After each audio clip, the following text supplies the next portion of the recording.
Hi అండి, లక్ష్మీ కథల ప్రపంచానికి స్వాగతం. యుద్ధనపూడి సులోచనారాయణ గారు రచించిన ప్రేమ సింహాసనం అనే నవలను వింటున్నాం కదండి. ఈరోజు ఈ వీడియోలో మనం పార్ట్ 13 వినేద్దామండి. స్వప్న డాక్టర్ గారి దగ్గరకు వచ్చింది. బాబు స్కూల్లో చేరాడని తులసి చెప్పింది. కారులో ఒక ఆయన వస్తారమ్మా, ఆయన పేరు సుధీర్. ఆయన వెంట విమల అని ఒక అమ్మాయి వస్తుంది.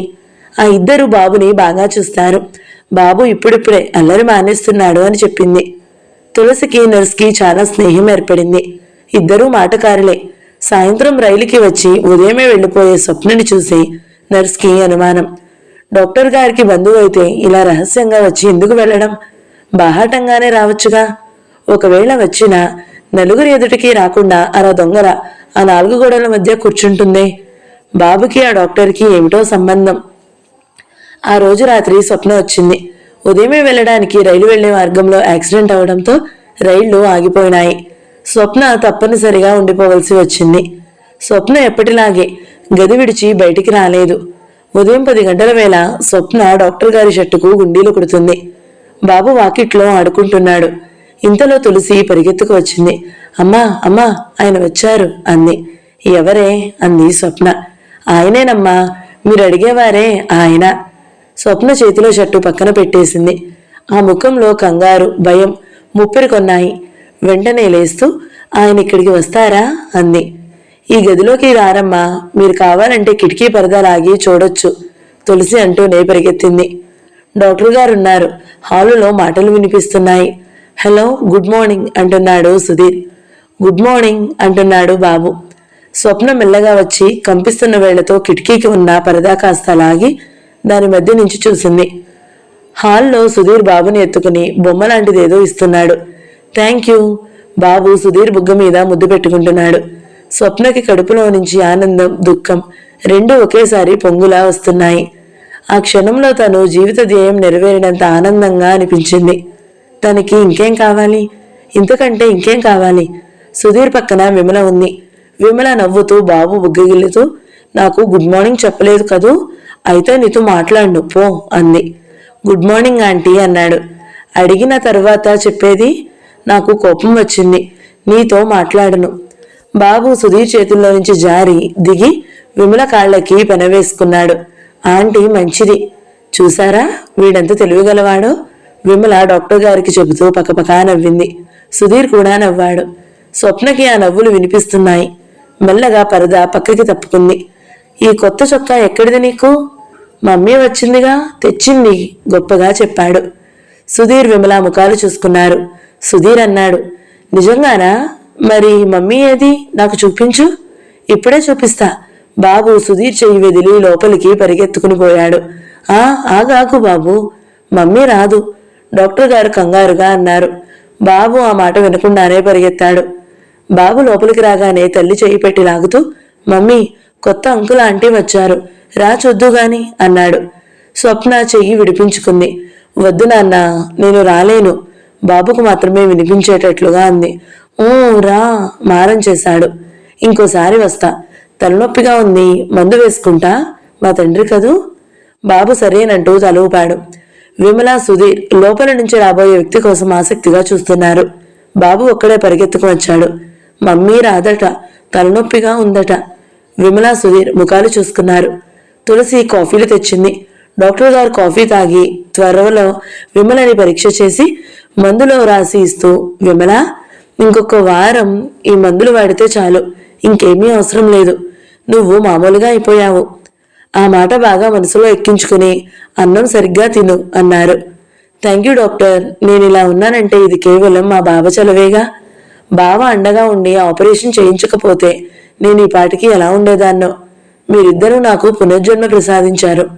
బావ రుణం తెచ్చుకోవాలంటే నువ్వేం చెయ్యాలో తెలుసా? ఏం చెయ్యాలి? బావని బాగా చూసుకోవాలి. తప్పకుండా చూసుకుంటాను డాక్టర్ అంది విమల.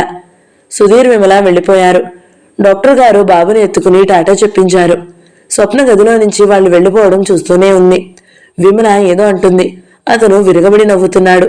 డాక్టర్ గారు కూడా నవ్వుతున్నారు. కారు వెళ్లిపోయింది. స్వప్న గదిలో కిటికీ రెక్కకి తల ఆనించుకుని కళ్ళు మూసుకుని నిలబడింది. సుధీర్ని మళ్ళా కల్లారా చూడగలిగే సంతోషం వెల్లువలా పొంగుతోంది. కాని పక్కనున్న విమల అతని నవ్వు ఏదీ పట్టని కులాసాతనంతో స్వప్న మనసు నిండా అగ్నిజ్వాలలు ఆకాశానికి తాచుల్లాలేస్తున్నాయి. అతను సంతోషంగానే ఉన్నాడు. అంటే అంటే తనని గురించి మర్చిపోయినట్టేగా. తను పడే నరకం అతనికి లేదన్నమాటేగా. నర్సు చెప్పింది. విమలకి సుస్థి చేసినప్పుడు అతను ఎంత ప్రాణంగా చూసి సేవలు చేశాడో. స్వప్నకి గుండెల్లో నొప్పి లాంటిది ప్రారంభమైంది. తనెందుకు బాధపడుతుంది? తను కోరుకున్నదే జరుగుతుందిగా. తను ఆశించినట్టే విమల అతను చేరువయ్యారు. తను కోరుకున్నది అదే. మళ్ళా ఈ బాధ ఎందుకు? స్వప్నకి తన మనసు ఏమిటో తనకి అర్థం కావడం లేదు. సుధీర్, విమల చేరువుగా ఉన్నారు. బాబు వాళ్ళకి దగ్గరవుతున్నాడు. అనుకున్నదంతా సరిగ్గానే జరుగుతుంది. స్వప్న వచ్చి మంచం మీద పడింది. ఎందుకో గాని ఒక్కసారిగా తను చాలా దురదృష్టవంతురాలు అనిపించింది. ఏడుపు వచ్చేసింది. బాబు అతనికి దగ్గరగా అయితే చాలు, ఇక తను బ్రతకడం అనవసరం అనిపించసాగింది. ఎవరి కోసం బ్రతకాలి? ఎందుకు బ్రతకాలి? పదే పదే అనిపిస్తుంది. ఆ విషయం గుర్తుకు వచ్చిన కొద్దీ దుఃఖం తెరలు తెరలుగా రాసాగింది. స్వప్న పల్లెటూరు వచ్చేసింది. ఏంటి బుజ్జమ్మ అట్టా ఉన్నావు? అంది నాగమ్మ. ఏం లేదక్కా అంది. అదుగో నా దగ్గరే నీకు దాపరికమా? ఏం లేకపోతే అట్ట ఎందుకు వడిలిన తోటకూరలా వేలాడుతున్నావు?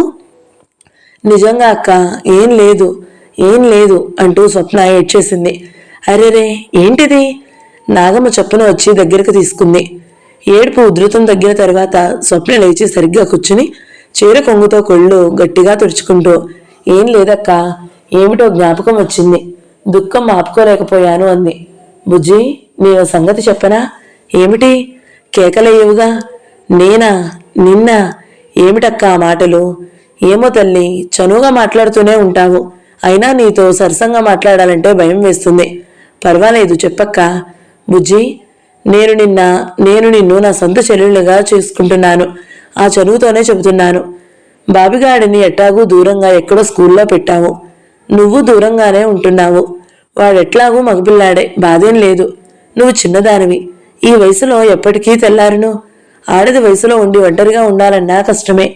ఎప్పుడు ఏ ప్రమాదం ముంచుకొస్తుందో తెలియదు. మన పక్క ఊళ్ళో డాక్టర్ గారు లేడు? ఆయనకి ఈ మధ్యనే పెళ్ళాం పోయింది. పిల్లలు ఇద్దరే. నీకు అభ్యంతరం లేకపోతే నిన్ను చేసుకుంటానన్నాడు. నిన్న కబురు చేశాడు. అక్క చూడు బుజ్జి, ఇందులో తప్పేం లేదు. నిన్ను మోసం చేసిన వాడు ఎక్కడో పిల్ల పాపలతో సుఖంగా ఉండే ఉంటాడు. నువ్విట్ట ఎండిన మూడలా ఎందుకుండాలి అంటాను. ఒకసారి నేను ఎందుకు చెబుతున్నానో ఆలోచించు. వద్దక్క, అలాంటి మాటలు కలలో కూడా ఆలోచించుకు. మనిషి ఏ పని చేసినా సుఖం దక్కుతుందనే ఆశతోనే చేస్తాడు. నాకిప్పుడు ఈ సుఖం చాలక్క, నన్నిలా ఉండని. నాగమ్మ అది కాదు బుజ్జి అంటూ ఏదో చెప్పబోయింది. కానీ స్వప్న వారిస్తూ, దయించి నన్నింకా ఏమీ అడగకు అంటూ అక్కడి నుంచి వెళ్ళిపోయింది. నాగమ్మ స్వప్న వెళ్లిన వైపే చూస్తూ అనుకుంది, ఈ పిల్లకి ఇంకెలా చెప్పాలి? ఆ కుటుంబరావుగాడు పాలని చూసినా పిల్లని తారాడునట్లు తారాడుతున్నాడు. ఆడవాళ్లం, ఎప్పుడు ఏ ప్రమాదం ముంచుకొస్తుందో ఏమిటో. హాయిగా ఎవరో ఒకరి పంచన పడి ఉంటే ఇలాంటి ప్రమాదాలు ఉండవు. డాక్టర్ గారికేం డబ్బున్నవాడు. స్వప్న అది తెలుసుకోవడం లేదే. నాగమ్మకి ఎంతో బాధగా అనిపించసాగింది. స్కూలు కలకలలాడుతుందని వాడికి కన్నెరగా ఉంది. మీరు భయపడకండి అమ్మగారు, మేం లేమా అంటాడు యోసేపు. ఏమవుతుందో ఏమిటో అనుకోసాగింది. నాగమ్మ భయం వృధా కాలేదు. 4 రోజులు తిరుగుతుండగానే ఆ స్కూల్ ముందు పోలీసు వ్యాన్ ఆగింది. అందులో యేసోబుతో సహా మరో 3 మందపాలెం వ్యక్తులు ఉన్నారు. పోలీసులు స్వప్నను కూడా అరెస్ట్ చేశారు. ఇక్కడ చిన్నపిల్లల వంక పెట్టుకుని నక్సలైట్ కార్యక్రమం జరుగుతుందని ఆ ఊరు నుంచి ఎవరో ఫిర్యాదు చేశారట. యోసేపు ఇదేమిటో మాకు తెలీదు మొర్రో అన్నా వాళ్ళు వినిపించుకోలేదు. అసలే రాష్ట్రంలో నక్సలైట్లు ఏరువేత కార్యక్రమం ముమ్మరంగా సాగుతుంది. నాగమ్మ మొత్తుకుంది, శోకాలు పెట్టింది.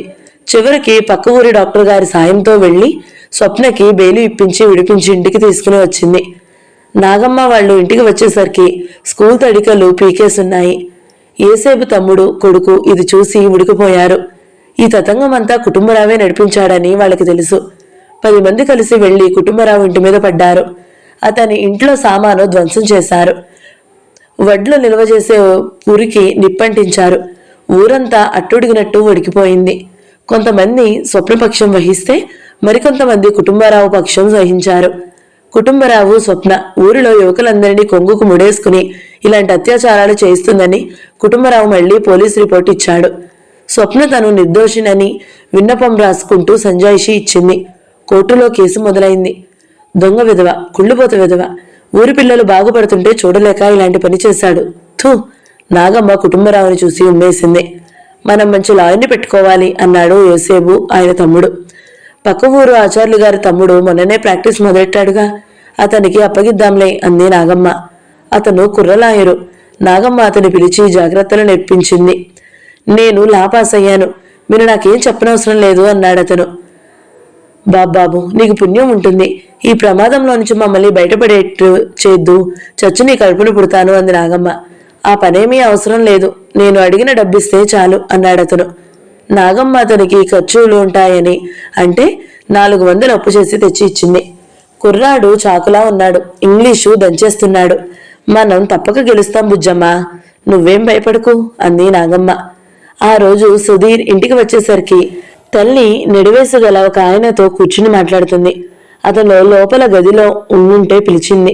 సుధీర్, ఈయన కుటుంబరావు గారిని మన బుచ్చి ప్రసాద్ అన్నయ్య బావమరిది. చూడు, బుచ్చి అన్నయ్య నీకు ఉత్తరం పంపించాడు అంది. సుధీర్ కుటుంబరావు అందించిన ఉత్తరం తీసుకుని చూశాడు. ఏదో కేసు గొడవ. ఆ కేసుని సుధీర్ని తీసుకోమని చెప్పాడాయన. మీరు ఆఫీసులో కూర్చుని నా అసిస్టెంట్కి అంతా చెప్పండి, నేనిప్పుడే వస్తాను అన్నాడు. కుటుంబరావు తలూపి ఆఫీస్కి వెళ్ళాడు. సుధీర్ బట్టలు మార్చుకుని కాఫీ తాగి వచ్చాడు. కుటుంబరావు అప్పటికే అసిస్టెంట్ని పిలిపించాడు. కావలసిన సంతకాలు తీసుకో, కేసు టేకప్ చేద్దాం అన్నాడు సుధీర్. కుటుంబరావు వెళ్ళిపోతూ జేబులోంచి డబ్బు తీసి పక్కకు తిరిగి లెక్కపెట్టి 200 సుధీర్కి ఇవ్వబోయాడు. సుధీర్ తిరస్కరించాడు. ఇప్పుడు కాదులేండి, కేసు గెలిచిన తర్వాత పెద్ద మొత్తమే వసూలు చేస్తాను, ఉంచండి అన్నాడు. అలాగే బాబు, అలాగే కుటుంబరావు చేతులు జోడిస్తూ అన్నాడు. మీరు కేసు తీసుకోవడం అంటే ఇక గెలిచినట్టే అని మా బుచ్చిబాబు చెప్పాడు. నేను చాలా అదృష్టవంతుణ్ణి, తమ దగ్గరికి వచ్చాను. నాకు నిశ్చింతగా ఇంటికి వెళ్ళి నిద్రపోతాను. ఎప్పుడు రమ్మనమని కబురు పంపితే అప్పుడు తమ దగ్గరికి రెక్కలు కట్టుకుని వాలతాను. సుధీర్ అసిస్టెంట్ రాసిన నోట్స్ చూస్తూ, ఈ బుజ్జమ్మ ఎవరు అన్నాడు. మా ఊరి మనిషి, కాదులేండి, ఎక్కడి నుంచో వచ్చింది. ప్రేమించిన వాడు తన్ని తెగిలేశాడట. కొడుకు పుట్టాడు. అయినా భయం ఉందనుకున్నారా? కాస్త కూడా లేదు. అసలు ఆడదానికి పెళ్లి పెటాకులు అక్కర్లేదు అంటుంది. ఎంత తీయగా మాటలు చెబుతుంది అనుకున్నారు? ఊళ్ళో వాళ్ళంతా పిచ్చివాళ్లలా దాన్ని వెంట పడతారు. అందుకే దానికి ఇంత ధైర్యం. సుధీర్ ఎలాంటి వ్యాఖ్యానం చేయలేదు. కుటుంబరావు గారి మాటలను బట్టి చూస్తే ఈ బుజ్జమ్మ చాలా గడసరిలా, ఆరితేరిన మనిషిలా ఉంది. ఆ ఊరి కుర్రాళ్ళ మీద ఆవిడికి చాలా గొప్ప ప్రభావమే ఉండాలి. లేకపోతే ఇలా పిచ్చివాళ్లలా ఇంకొకరింటి మీదకి వచ్చి పడరు. వాళ్ళు తన ఇంటిని ఎలా ధ్వంసం చేసింది, ఏ వస్తువులు ఎలా పగలగొట్టింది ఆయన వివరంగా చెప్పి రాయించాడు. ఇక్కడ కావాలనే కేసు వేస్తున్నాను. ఆ ఊరి నుంచి ఈ ఊరికి తిరిగేసరికి వెధవలికి గుండ్లు వెళ్ళుకొస్తాయి అన్నాడు కుటుంబరావు కసిగా. ఈయన చాలా ఉద్దండుడే అనుకున్నాడు సుధీర్. కుటుంబరావు మళ్లీ వస్తానని చెప్పి వెళ్ళిపోయాడు. ఆయన ఇంట్లో ఫోన్ ఉంది, అవసరమైతే ఫోన్ చేయమని చెప్పాడు. ఆయన వెళ్లిన తర్వాత సుధీర్ అన్నాడు, కొంతమంది వ్యక్తులకి పని ఉండదు. ఇదివరకు ఒక కేసు వచ్చింది. పల్లెటూరులో ఒక బడిపంతులో ఒక ఆయన, నువ్వు ప్రభుత్వం వారు సరఫరా చేసిన పాలపొడిని పిల్లల పాలకి వినియోగించకుండా అమ్ముకుంటున్నావు, ఇది చాలా ద్రోహం అని ఉత్తరం రాశాడట. ఆ టీచరు ఆయన మీద కేసు పెట్టాడు. అనుకుంటే అనుకున్నారు, పోనీయండి, కోర్టు కేసు అంటే చాలా ఖర్చులుంటాయా? వీల్లేదు, వాడిని కోర్టుకి ఈడవాల్సిందే, ఎంత డబ్బైనా సరే అన్నాడు. కేసు నడిచింది. ఆ టీచర్కి 2 ఎకరాల పొలం కరిగిపోయింది. ఆ వ్రాసిన ఆయనకి 1 గంట జైలు పడిందంతే. అలా ఉంటాయి వ్యవహారాలు అన్నాడు. మనం సలహా చెప్తామనుకో, పని లేని లాయరు అంటారు. 4 రోజులు తేలేది 4 నెలలు గడిపితే, అయ్యో మన లాయర్ గారు కోర్టులో కేసు కోసం చాలా శ్రమపడ్డారు అని తృప్తి పడతారు. అలా ఉంటుంది వీళ్ల మనస్తత్వం. ఆయన మాటలు చూడు, వాళ్ళ రోగం కుదిర్చడానికి ఇక్కడికి వచ్చి కేసు పెట్టాడట. క్రిమినల్ నోటీస్ ఇవ్వాలని, వాళ్ళని హడలుగొట్టాలని అనుకుంటున్నాడు.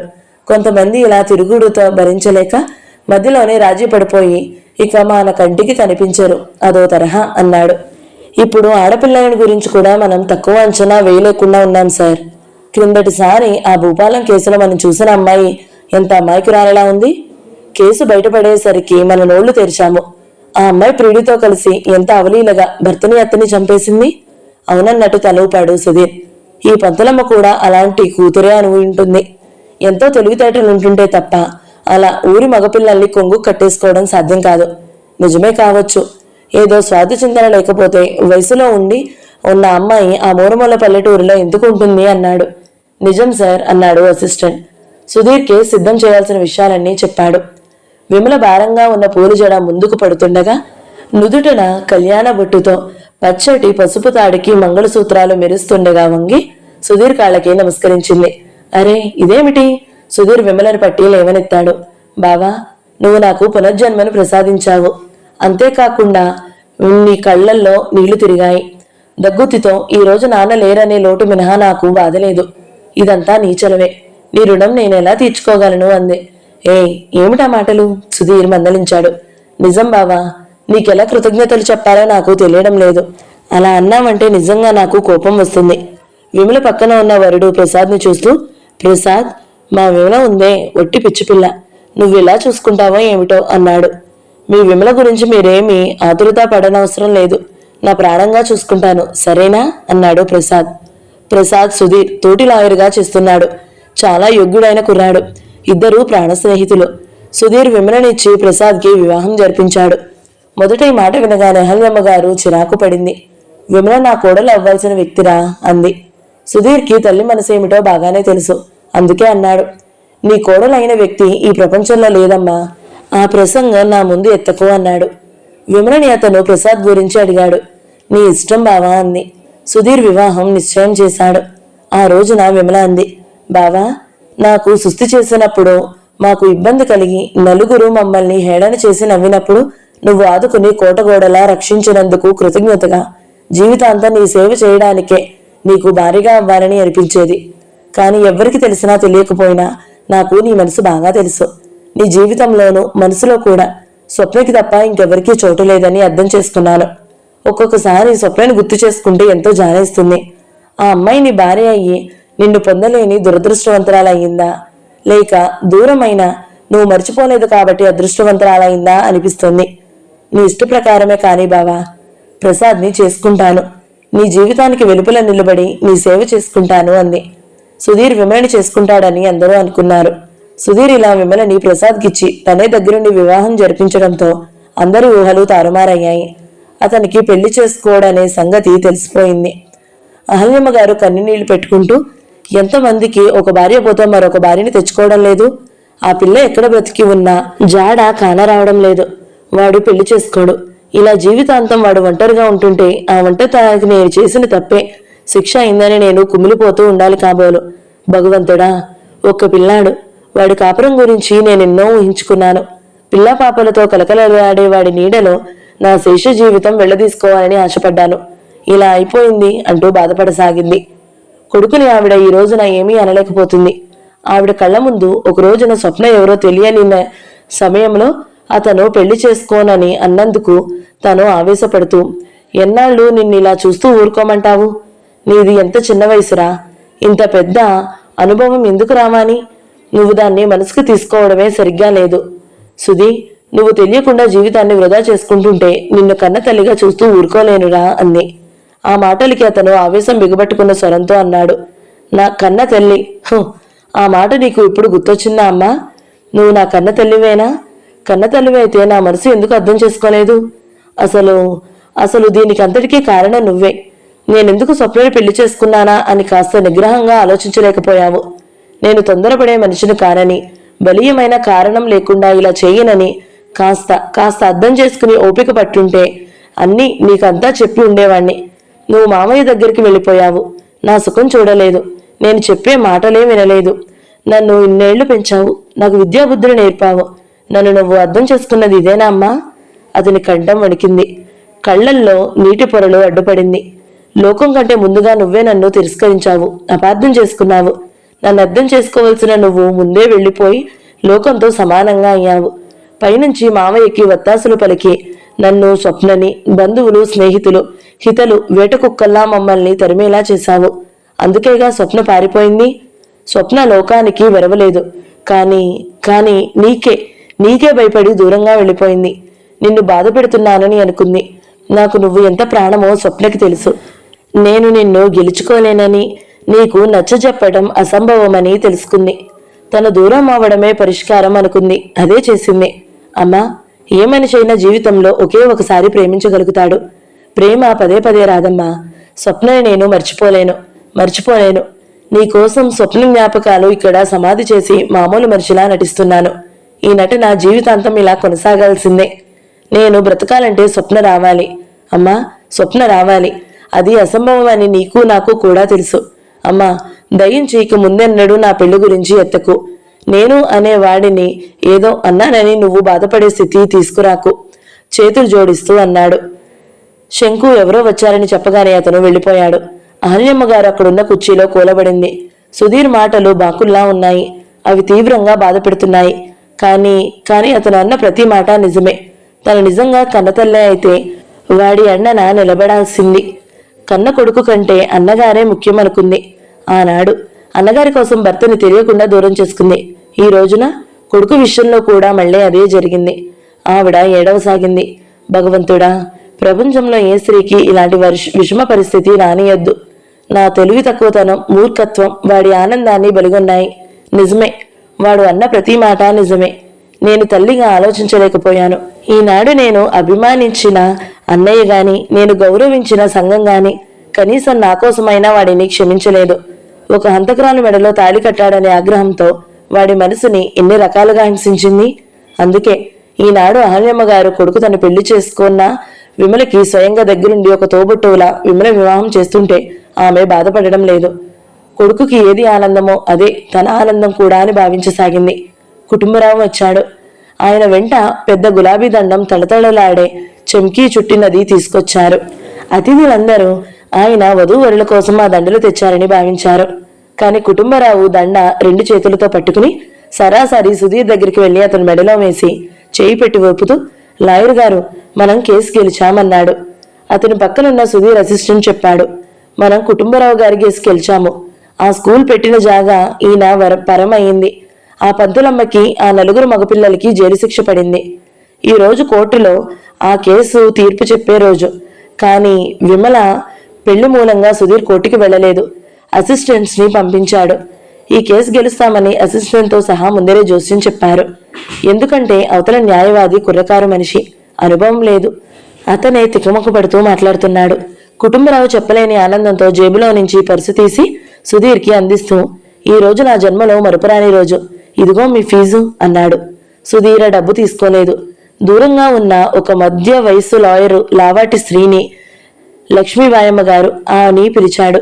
ఆవిడ, ఏం సుధీర్ అంటూ వచ్చింది. ఇదిగో మీ అనాథ శరణాలయానికి నా తరపున విరాళం తీసుకోండి అన్నాడు. ఈమె లక్ష్మీబాయమ్మ గారని అనాథ శరణాలయం సెక్రటరీ అంటూ కుటుంబరావుకి పరిచయం చేశాడు. అంత డబ్బు విరాళం అనేసరికి కుటుంబరావు ముఖం వెలవెలబోయింది. చేతిలో డబ్బు వంక ఆవిడ ముఖం వంక మార్చి చూశాడు. ఇవ్వలేక ఇస్తున్నట్టుగా ఇచ్చాడు. సుధీర్ అన్నాడు, లక్ష్మీబాయమ్మ గారు, విషయం ఏదైనా కానియండి, తప్పు చేసిన వ్యక్తి కావచ్చు. ఈ రోజు ఒక ఆడపిల్లకి నా మూలంగా శిక్ష పడింది.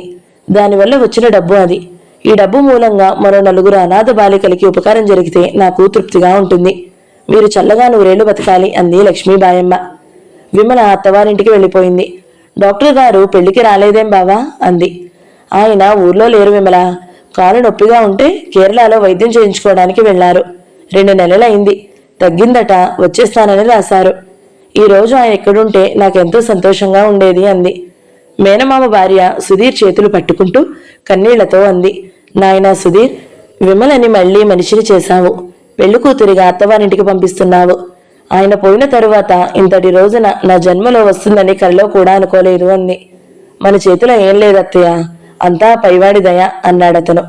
2 రోజుల అనంతరం సుధీర్ ఉదయమే లేచి కాఫీ తాగుతూ పేపర్ చదివాడు. నిన్న ఉదయమే డాక్టర్ గారు కేరళ నుంచి వచ్చారు. ఆయన బాగా ఆరోగ్యంగా ఉన్నారు. కాలునొప్పి తగ్గింది. విశ్రాంతిగా గడపడం వల్ల ఇది వరకు కంటే చురుగ్గా ఉన్నారు. సుధీర్, ఆ పరిసరాలు చాలా ప్రశాంతంగా, చాలా హాయిగా ఉన్నాయి. నువ్వు వీలు చేసుకుని ఒకసారి వెళ్లి వస్తే ఎంత బాగుంటుంది అన్నారు. అతని పెదవుల మీద విరక్తి నిండిన చిరునవ్వు కదిలింది. శారీరకంగా అలసిపోయిన మీకు అలాంటి విశ్రాంతి. మంట అనేది ఎదురుగా కనిపిస్తే పక్కకు తిరిగి పారిపోతాము. దాని నుంచి మనల్ని మనం రక్షించుకోగలుగుతాము. కానీ ఆ మంట మనలోనే మండుతూ ఉంటే ఏ పక్కకు పెరిగెత్తినా ఒకటే. ఈ మనసు ఎక్కడున్నా ఒకటే. పరిసరాల ప్రభావం దీనికి ఉండదు. శాంతి లేదు. మనసులో ఉన్న మనిషి ఈ ప్రపంచంలో ఏ మారుమూలానికి వెళ్ళినా మనశ్శాంతి దొరకదు అని లోలోపల అనుకుంటున్నాడు. డాక్టర్ గారు ఉదయం బ్రేక్ఫాస్ట్కి వచ్చి కేరళ కబుర్లు చెబుతానని చెప్పారు. సుధీర్ ఆయన కోసం వెయిట్ చేస్తున్నాడు. యాదాలాభంగా పేపర్ తిరిగిస్తున్న సుధీర్ కళ్ళు ఒక చాట ఆగిపోయినాయి. అక్కడొక యువతి ఫోటో ఉంది. దాని కింద నక్సలైట్ ఉద్యమ కార్యకురాలైన యువతికి శిక్ష అని హెడ్డింగ్ ఉంది. దాని కింద క్లుప్తంగా రాయడంతో జరిగిన కోట్లాట కేసు ఉంది. బుజ్జి అని అనబడే స్వప్న అనే యువతికి చిన్నపిల్లల స్కూల్ నడుపుతున్నట్లు నటిస్తూ ఊర్లో యువకులకి వెరవేసి నక్సలైట్ ఉద్యమం ప్రారంభించింది అని, అతి త్వరలోనే పోలీసులు కనుగొనడం వల్ల ఆమెకి జైలు శిక్ష అయ్యిందని రాసింది. స్వప్న ఫోటో చూస్తున్న సుధీర్కి కాళ్ళ కింద భూమి కదిలినట్టయింది. పైన ఆకాశం పెడపెడా విరుచుకుపడినట్టే అయింది. ఈ యువతి ఎవరు? స్వప్న. స్వప్న! My God! ఈ కేసు తనే చేపట్టాడు, శిక్ష పడేలా చేశాడు. కానీ ఇదెలా సాధ్యం? స్వప్న బ్రతికే ఉందా? భగవంతుడా, తనేం చేశాడు? తన ప్రాణాలే జైలుకు పంపాడు. తను ఇన్నాళ్ళు ఎవరిని తలుచుకుంటూ ఎవరి జ్ఞాపకాలతో బ్రతుకుతున్నాడో ఆ స్వప్ననే అరెస్ట్ చేయించాడు. తన భార్యనే తను జైలు పాలు చేశాడు. అతని ముఖం నిండా చెమటలు అలుముకున్నాయి. స్వప్న కనిపించిందనే ఆనందం, తన మూలంగా కటకటాల వెనుక బంధింపబడింది అనే వ్యధ అతన్ని పిచ్చివాణిని చేస్తున్నాయి. My God! My God! అతను లేచాడు. అక్కడికి వచ్చిన అహల్యమ్మ గారు అతన్ని చూసి తెల్లబోయింది. చప్పున వచ్చి కొడుకు చేయి గట్టిగా పట్టుకుంటూ, సుధీ, ఏమిట్రా? ఏమైంది? ఏమిటా చెమటలు? నీకు ఒంట్లో బాగుందా? అంది కంగారుగా. అతను తల్లి మాటలు వినే స్థితిలో లేడు.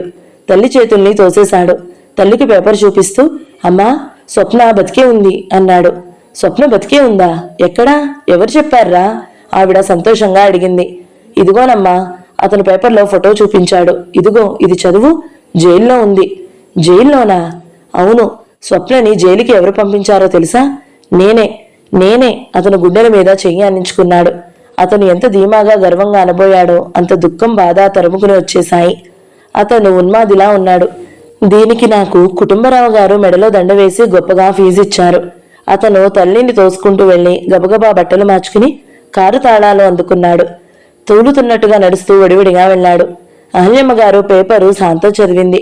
ఆవిడ అది పట్టుకుని కుర్చీలో కూలబడినట్టుగా కూర్చుంది. స్వప్న బతికే ఉందా? ఆవిడికి ఆనందంగానే అనిపించింది. ఈ క్షణంలో రెక్కలు కట్టుకుని వెళ్ళి, ఇంటికి రామ్మా, సుధీర్ నిన్ను తలవని క్షణం లేదు. నేను వాడి మనసు తెలుసుకోలేక నిన్ను వాడిని చాలా బాధ పెట్టాను. నిన్ను దూరం చేస్తే సమస్య తీరుతుందని ఆశపడ్డానే కాని నా కొడుకు మనసు కూడా దూరం అవుతుందని అనుకోలేదు అని మనస్ఫూర్తిగా చెప్పాలనిపించింది. ఆవిడ లేవబోయింది. కాని అంతలోనే ఆగిపోయింది. స్వప్న ఎక్కడుంది? జైల్లో. ఈ ఫోటో ఏమిటి? ఈ రాతలేమిటి? ఓరి భగవంతుడా! ఆవిడ కృంగిపోయింది. ముఖాన నెత్తురు చుక్క లేనట్టయింది. సుధీర్ కార్ డ్రైవ్ చేస్తూ వస్తున్నాడు. అతను పిచ్చిగా, మతిలేని మనిషిలా పరధ్యాసగా డ్రైవ్ చేస్తున్నాడు. స్వప్న రాయపురంలో ఉందా? తనకి ఇంత దగ్గరలో ఉన్న స్వప్నని తను ఎలా తెలుసుకోలేకపోయాడు? రాయపురం రమ్మని కుటుంబరావు ఎన్నోసార్లు పిలిచాడు. కానీ అతనికి ఆయన మాటలేమి వేటలంటేనే విసుగు. వస్తా అంటూ ఎగ్గొట్టేసేవాడు. కుటుంబరావు నోటి వెంట నాగమ్మ అనే మాట చాలాసార్లు విన్నాడు. దయ్యం లాంటి ఆ నాగమ్మ గనుక ఆ బుజ్జమ్మకి అండగా నిలబడకపోయినట్టయితే ఆ బుజ్జమ్మకి తన తడాకా ఎప్పుడో రుచి చూపించేవాడు. నాగమ్మ బుజ్జమ్మని ఆ ఊరు తీసుకువచ్చిందట. ఆ బుజ్జమ్మ చాలా గ్రంథసాంగురాలంట. పెళ్లి కాకుండా పిల్లాడిని కన్నదట. నుదురు వెదురు లేకుండా ఆ పిల్లాడిని పెంచిందట. సుధీర్ గుండెలు ఆలోచనలో అలసిపోతున్నాయి. స్వప్నకి కొడుకు పుట్టాడా? అయితే ఆ పిల్లాడు ఎక్కడున్నాడు? నాగమ్మ దగ్గరే ఉన్నాడా? అతని ప్రాణం పోతుందేమో అన్నంత వేగంగా గుండెలు కొట్టుకుంటున్నాయి. ఆ రోజు స్వప్న లేదని, ఇంట్లో నుంచి వెళ్ళిపోయిందని, తనకు దూరం అయ్యిందని ఆ ఉత్తరం చూసిన తరువాత సరిగ్గా అట్లాగే అనిపించింది. ఆ తర్వాత మనసు ఘనీభవించిపోయినట్టుగా, భావోద్రేగానికి చలించినట్టుగా అయిపోయింది. మళ్లీ ఇన్నాళ్ల తర్వాత అతనికి ఆగ్రహం, ఆవేశం లాంటివి వస్తున్నాయి. మంచు ముద్దలా గడ్డగట్టిన మనసు నిర్లిప్తతలా కరిగిపోతుంది. అతనికి ఈ కేసు గుర్తొస్తున్న కొద్దీ స్వప్న మీద చాలా కోపంగా ఉంది, దుఃఖంగానూ ఉంది. స్వప్న బ్రతికి ఉందా? బ్రతికి ఉండి కూడా తనకి దూరంగా ఉండగలిగిందంటే అతనికి చాలా ఆశ్చర్యంగా, నమ్మలేనట్టుగా ఉంది. స్వప్నకి అంత ధైర్యం, అంత శక్తి ఎలా వచ్చాయి? ఎక్కడి నుండి వచ్చాయి? అతని కణతలు పగిలిపోతాయేమో అన్నట్టుగా అయింది.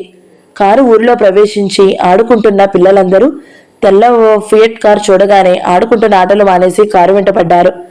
సుధీర్ నాగమ్మ ఇల్లు కావాలని అడిగాడు. ఎవరో దూరంగా చూపించారు. పిల్ల పెద్ద కూడా వింతగా కారు వెంట నడవసాగారు. కారు సరాసరి నాగమ్మ ఇంటి ముందుకు వచ్చి ఆగింది. సుధీర్ కారు దిగి ఒక్క నిమిషం ఆ పరిసరాలు గమనిస్తూ నిలబడ్డాడు. స్వప్నకి ఇన్నేళ్లు ఆశ్రయం ఇచ్చిన చోటు ఇది. ఆ ఊరికి చివరి ఇల్లు అదే. ఆ తరువాత అన్నీ పొలాలే. గాలి చప్పుడు మినహా ఇంకేమీ వినిపించని ప్రశాంతత నెలకొని ఉంది. వాకిట్లో గేదెలు కట్టేసి ఉన్నాయి. దూరంగా వడ్ల మడ కడుతున్నారు. చిన్న పెంకుటిల్లు, దానికెదురుగా పెద్ద వేప చెట్టు ఉంది. ఆ చెట్టు మట్టితో అలికి తెల్లటి బొట్లు పెట్టిన అరుగు ఉంది.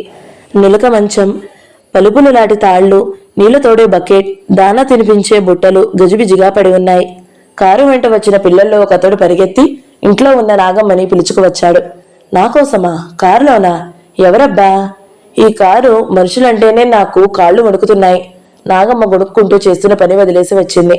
ఎదురుగా సురద్రూపిలా తెల్లటి బట్టలతో నిలబడి ఉన్న వ్యక్తిని చూసి యగాదిగా చూసింది. ఇతనికి మాతో పనేంటి?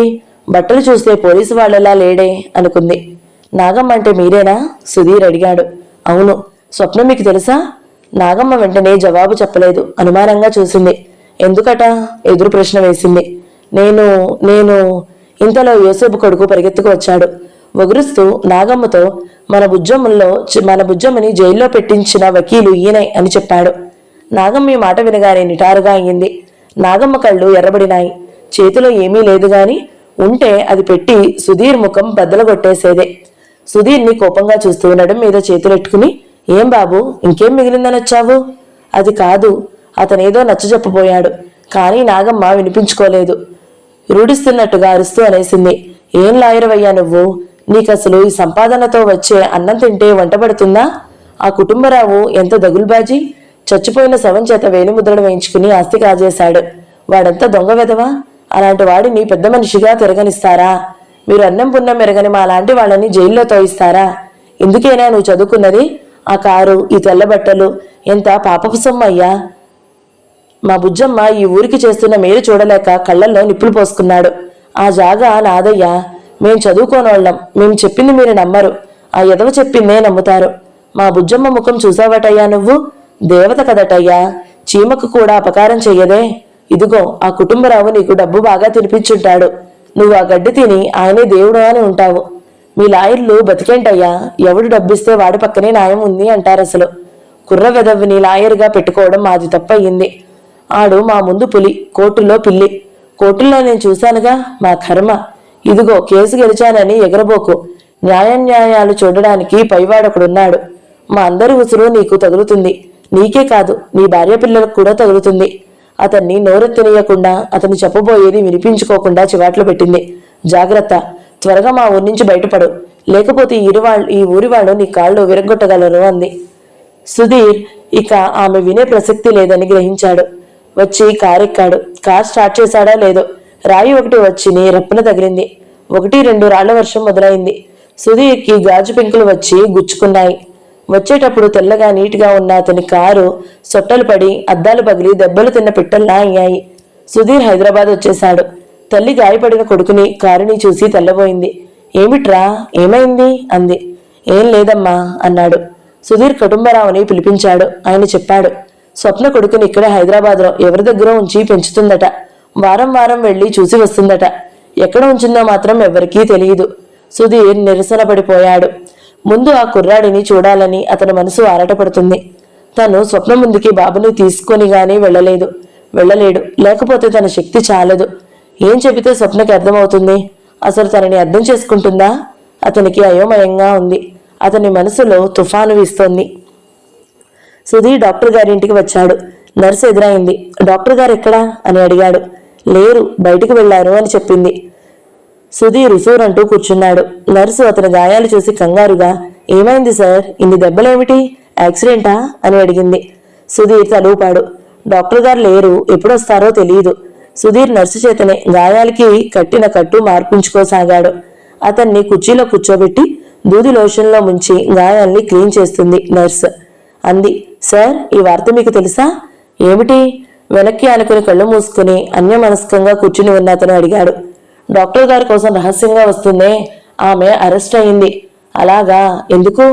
ఆవిడ పెద్ద చెయ్యట, చాలా గ్రంథసాంగురాలట. నర్సు అతని గాయం శుభ్రం చేయడం ఆపి వేళ్ళు షెల్ఫ్లో ఉన్న పేపర్ పట్టుకు వచ్చింది. అందులో ఉన్న స్వప్న ఫోటో చూపిస్తూ, ఈ మహాతల్లి సార్, బాబు తల్లి. డాక్టర్ గారు ఇది చూడగానే కింద పడిపోయినంత పని అయింది. ఎవరెవరికో ఫోన్ చేశారు, ఎక్కడికో పరిగెత్తారు.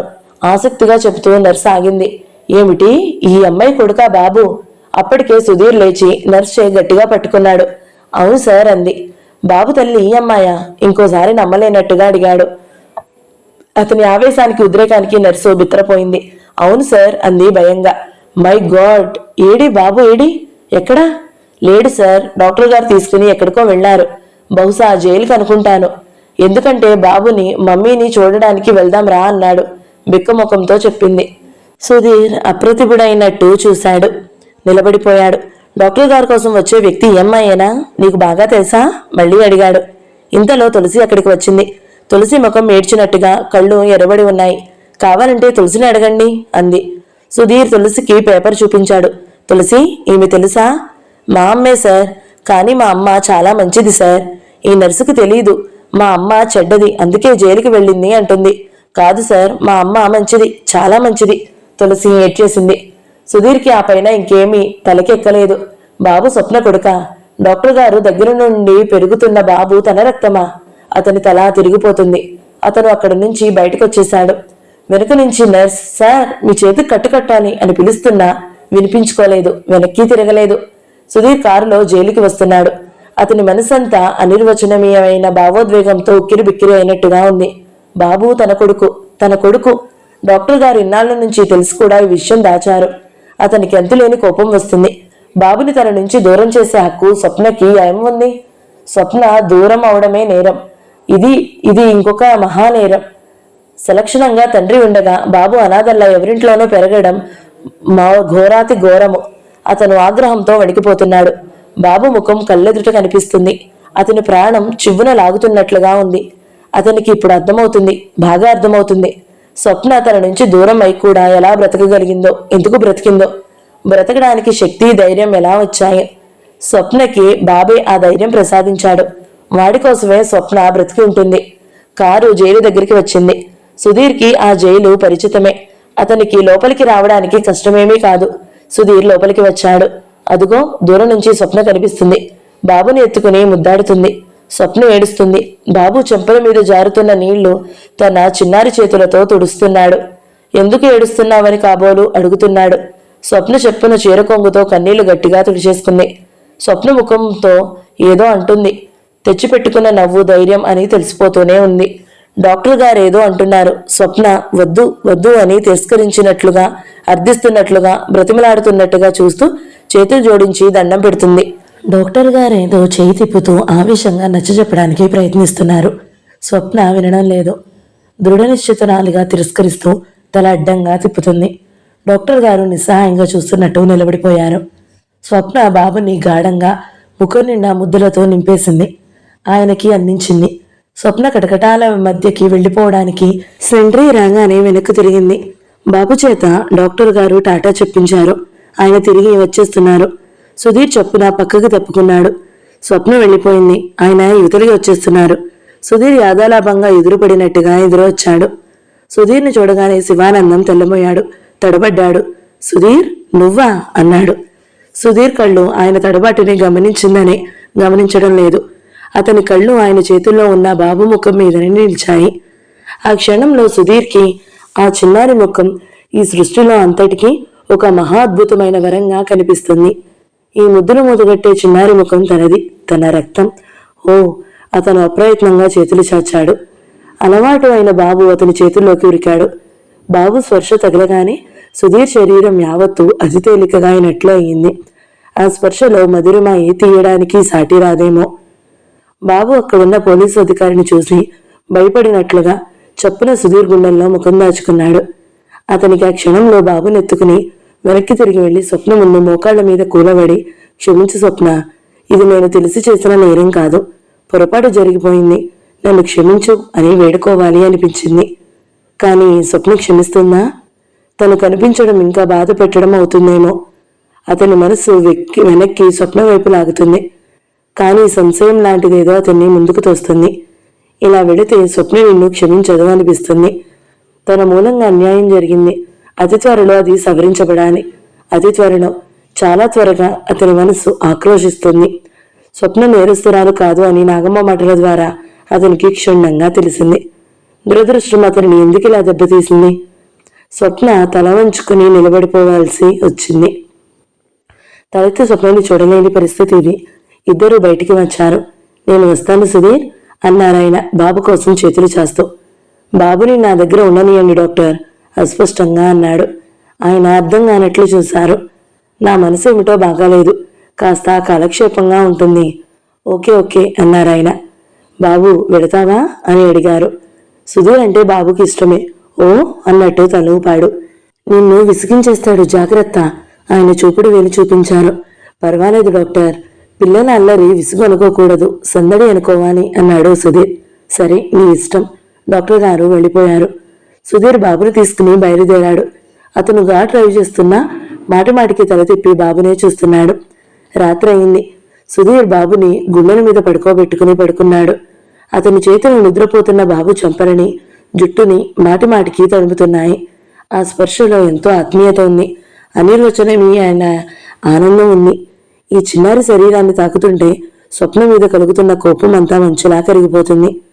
సుధీర్ బాబుని ఉదయం ఇంటికి తీసుకువచ్చినప్పటి నుంచి ప్రతి నిమిషం బాబుతోనే గడిపాడు. ఆ రోజు అతను కోర్టుకు వెళ్ళలేదు, ఫైల్స్ చూడలేదు, కనీసం తన కోసం వచ్చిన ఫోన్ కూడా తీయలేదు. స్వప్నని బెయిల్ మీద విడిపించడానికి ప్రయత్నించాడు. కానీ స్వప్న తిరస్కరించింది. అహల్యమ్మ గారు ఊర్లో లేదు. షిరిడీలో సాయిబాబా పుట్టినరోజు ఉత్సవాలంటే అక్కడికి వెళ్ళింది. బాబుకి తనే అన్నం తినిపించాడు. వాడితో కలిసి ఆడాడు, ఫోన్ చేయడం నేర్పాడు, పాలు తాగించాడు. ఈ ఇల్లు ఎవరిది? బాబు అడిగాడు. మనదే అని చెప్పాడు. మనది అంటే నీది నాది. అక్కడ ఆ ఇల్లు చెయ్యెత్తి దూరం చూపిస్తూ అన్నాడు. అది మనది కాదు, డాక్టర్ గారిది. బాబుకి పెన్సిల్ కాగితం ఇచ్చాడు. బొమ్మలు గీయమన్నాడు. సాయంత్రం అవగానే బజారుకు తీసుకెళ్లాడు. కావాలన్న బొమ్మలన్నీ కొనిపెట్టాడు.